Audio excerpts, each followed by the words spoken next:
Teka man, master. Ayan, mga master, mga idol. What's up? Dito kami ngayon ni master. Come back dito sa panibagong vlog namin.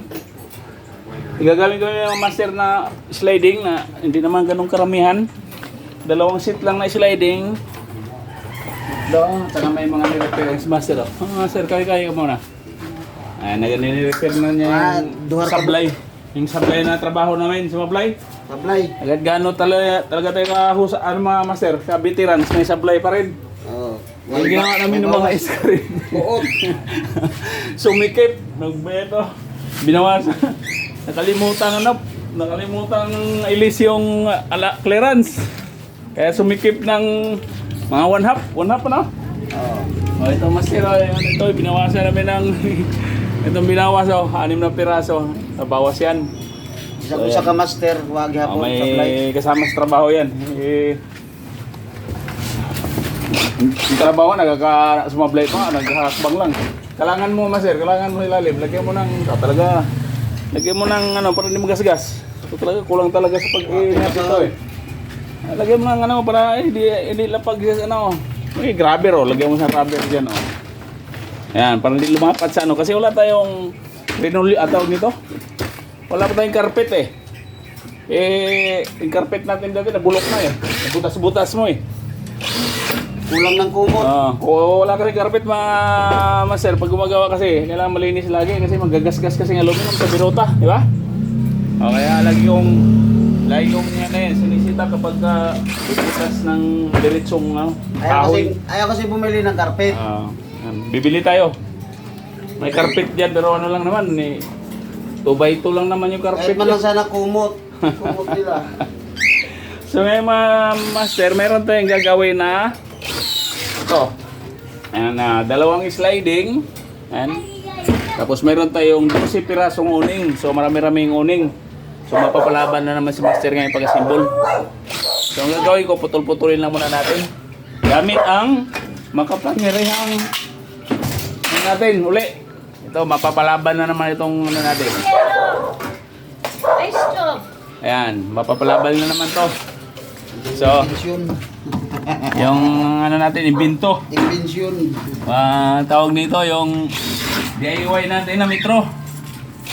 So, Andyan, invention. ayan. Ayan yung muna ang mga master. Itutok ko lang sa puputulin natin yung So pala yung mga pinuputol namin mga master yan, yung aluminum natin na puputulin. Ayan. Binili ko yan, kinatin ko na lang, kasi ako na sa maliit na sasakyan kasi coding yung L3 naman yan na impound na nakuha na. Coding naman ngayon. So check up na tayo dito sa So i-bolt in na natin ito natin. Ayan, usog-usog natin para makita ninyo ng mga master. Ayan, bubolt in na natin siya rito. Let's bolt in. Ayan. Ayan, nakasit na yan. Basta isagad lang natin mga master, mga idol. Isagad lang natin yan. Nakasit up na yan. Gamit ni Master Minsan, sabi niya, daw, pero magustuhan niya. Gagawa daw siya. Gagawa ka? Anong problema gagawin niya? Kawayan niya. Bagakay lang yan. Ayan. Pag ako gumawa. Minsan niya gamit, nagustuhan niya. Sabi niya, di ba, pabilisan. Putulin natin 12 pirasong na to. 12. So, 12 panel, 12 perimeter, asimbolin. So, unahin natin pagputol yung video mahaba. 4 na pirasong 28 1/2 by 16. So, unahin natin pagputol yung 28 1/2 para hindi sa yung ritaso. Pinutol nga naman natin yung kaya magkamali tayo. Para yung matitira, gawin nating kay Marcel, papakilo agad yan Wala na. Wala na itagidya.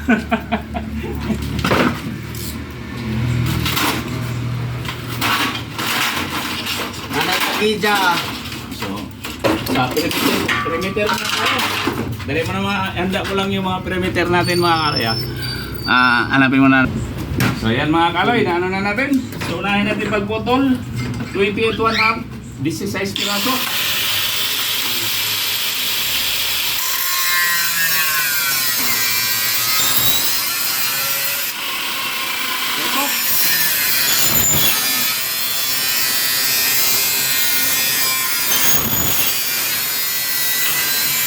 Bawang ko sa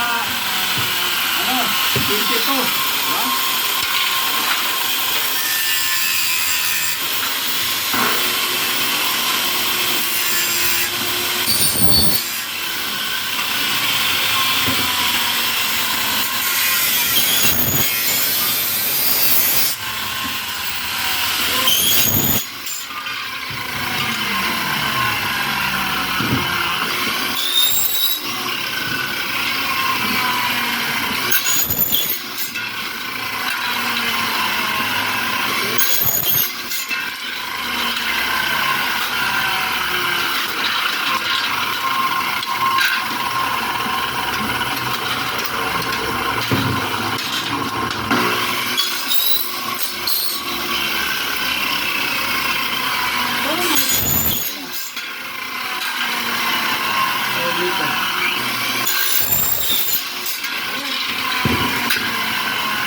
Parang manipis yung nila.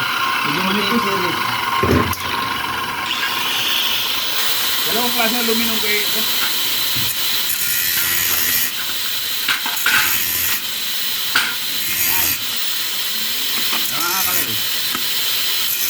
Walong piraso, ganun lang kabiris putulin natin, pero direksyon pa to mamaya, kartumisahin natin to pag naputol natin lahat, diba? So ngayon, itong apat-apat, 22, 15, 16 at saka 23, 116, so walo-walo rin. Unahin natin yung 23, 116.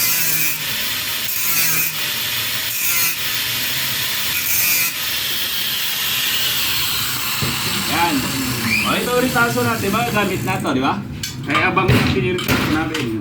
Tama-tama lang, may tapon siya na maliit.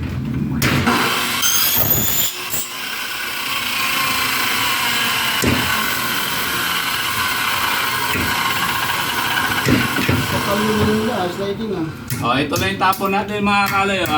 Mga 1.5 lang, di ba? Eh, kailangan talaga, pag nagputol tayo ng aluminum, huwag natin basta-basta tayo magputol. Siguraduhin natin yung matitira na may magagamitan natin. Di ba? No.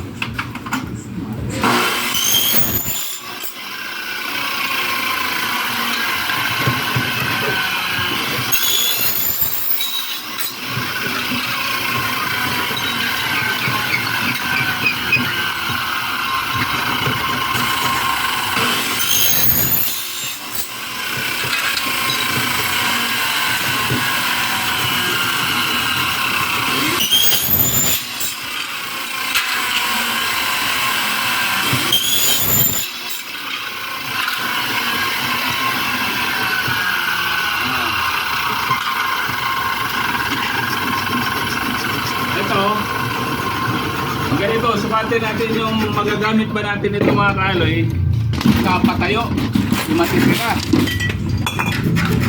Sukatin natin dito sa bago natin putulin kung nilanganin. So may kailangan tayo ng 15, di ba? Langanin na siya. 15 3/8. So kung 23,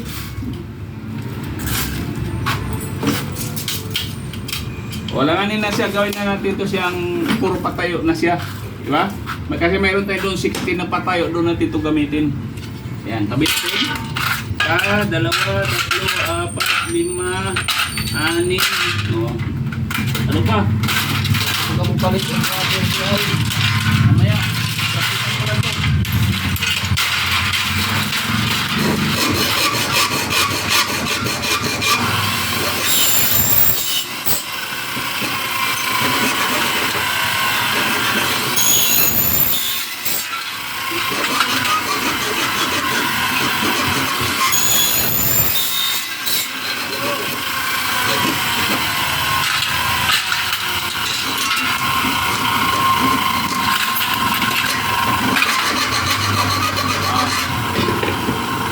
So, 8. Ganun lang kabilis, iba. Pare-pareho lahat yung putol niyan kapag kaysa gumagawa tayo ng pag nagpuputol tayo, nagamit tayo ng metro, pa isa-isa, di ba? Ayan, pag tinututok natin yan, sakto na yan. So,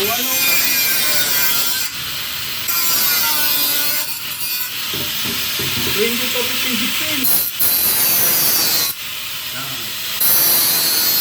Meron tayo 20 to 15, 16, 8.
So, 8. So, ayang minuto na ba? So, ngayon mga kaloy, putulin muna natin to. Lahat putulin muna natin. Tapos mamaya, papakita ko sa inyo na naman yung isang DIY tools ko pa rin na pagkatubisa dito. Kung paano natin yung gagamit. Mayroon akong video na nito nung nakaraan mga kaloy. Kaya lang sinisiparate ko yung video. Ngayon, pagsamahin natin. Dalawang DIY tools natin, di ba? Pagmula sa pagputol hanggang sa pagkatubisa. Mamaya, putulin muna natin lahat. Ayan, ngayon mga kalay, nakompleto na natin lahat. Pagputol, yung diretso ang putol. So ngayon, gagawin na naman natin ay ang pagkantumisa na isang bagsakan lang din. Perfect na yung pagka 45 degrees. Hindi na natin kailangan na kiskisan pa, di ba? So ito yung DIY tools natin. Meron na rin akong video na nauna rito. Ngayon, pagsamahin ko lang itong dalawang video natin para ma-update pa rin kayo sa mga ganitong Pinagsama ko yung meter stick natin at saka itong tools natin na multipurpose, pwede pang plus lock, pwedeng pang gantumisa. Ayan, multipurpose na pattern. Murag barangay hotel. Sir, Multipurpose ka na po. Barangay hall ba? Donate na ni ka. Multipurpose. Multipurpose pala. Murag barangay hall.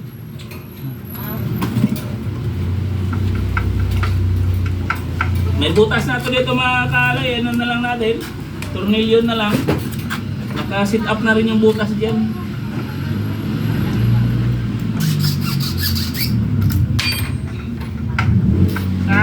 Tigas. Wala yung tornilyo. Harap ang tornilyo ba? Dali mo na. Ayan. Naka-insert na yung natin.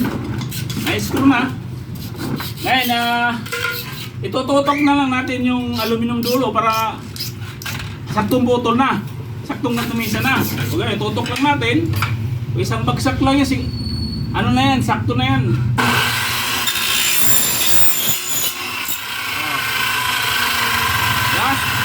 So, tamang-tama siya sa dulo.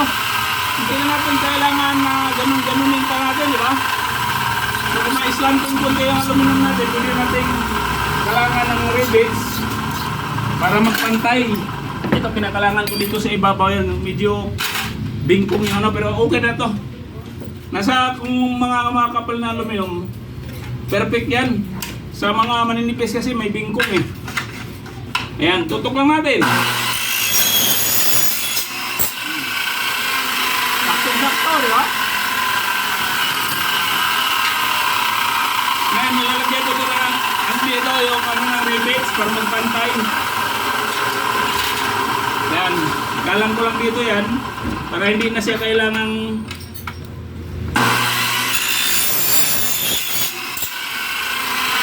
sobra.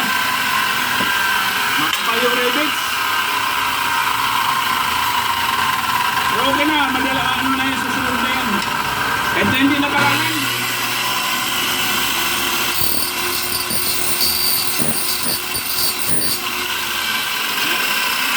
Okay na, kasi kalakalang. Makunti lang naman.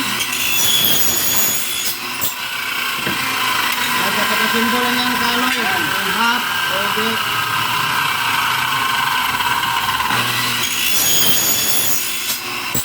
Dalawa.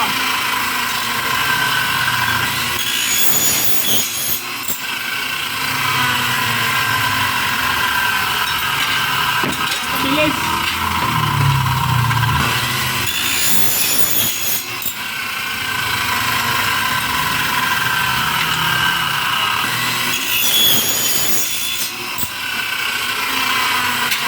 Yan. Meron siyang konting, pagka ginagano natin mga kalong, meron siyang konting ano kasi sa aluminum ito, pag dingkong yung aluminum natin. So wala tayong magawa. Pero susunod naman yan kapag inano natin, pag nalagyan na siya ng salamin, susunod na yan kahit na hindi siya iskolado. Pag kinalsuan natin yung salamin, lalapat yan. So ano na yan? Yan. Diba? Ganun kabilis. Lahat ito, mabilis lang yan. Wala pa itong ilang piraso to? Dami to. Wala pa itong 20 minutos lahat makagumisa na to.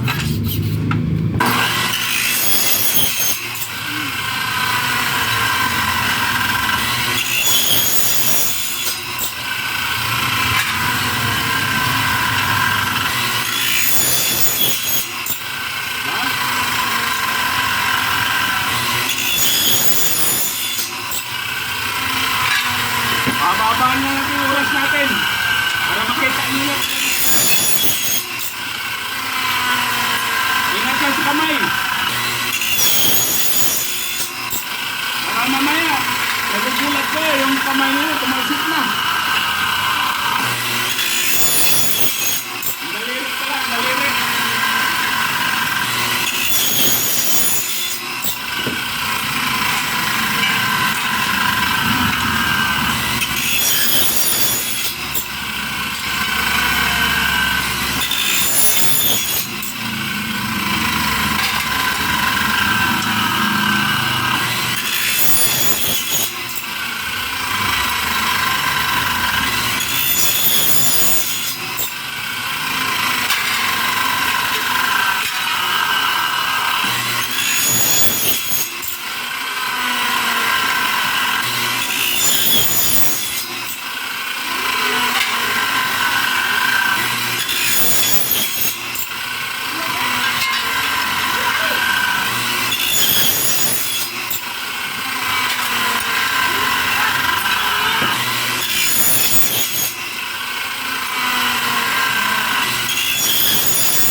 Ano ba yung matatindan?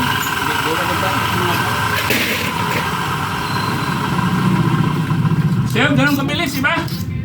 So tuloy lang natin, haba-haba natin yung video natin. Dito tayo. Kala ko may raker.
putol at saka sa pagkantumisa, ganun kapilis yan.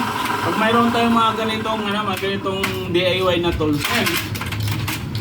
Mari kayong gumawa mga kaloy, yung pang stopper natin pagkantumisa, angular lang naman yan, pwede na yung angular na makapal. Pwede kayong gumawa noon, huwag kayong gumamit ng manipis kasi useless yun, nayuyupi yun kapag ka na makina. Angular o kaya, kung anong aluminum na mas makapal. Ayan. Dito ka, ito Ngayon partner niya. pero kumuha ka ng kung ano, may matitira pa. Kumad yan eh. So yan hanggang dito na lang muna itong video ito mga kaloy kasi maghatid pa ko na estudyante ko sa kanto. Mamaya ko na ito itutuloy. Wala nang guma Habang nagbabracket si Master Marlo. Ano? Marami pa yan pero tulad ng sinabi ko sa inyo, dapat mabilis dapat yan. Wala pang 20 minutes yan. Kaloy, 5 minutes lang to kaka.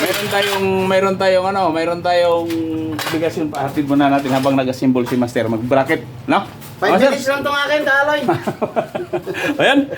Hanggang dito na lang video mga kaloy at huwag kalimutang mag-subscribe, like and share na din para updated ka sa sunod pa nating mga video. Yun. Bye-bye sa inyong lahat yan and God bless us all.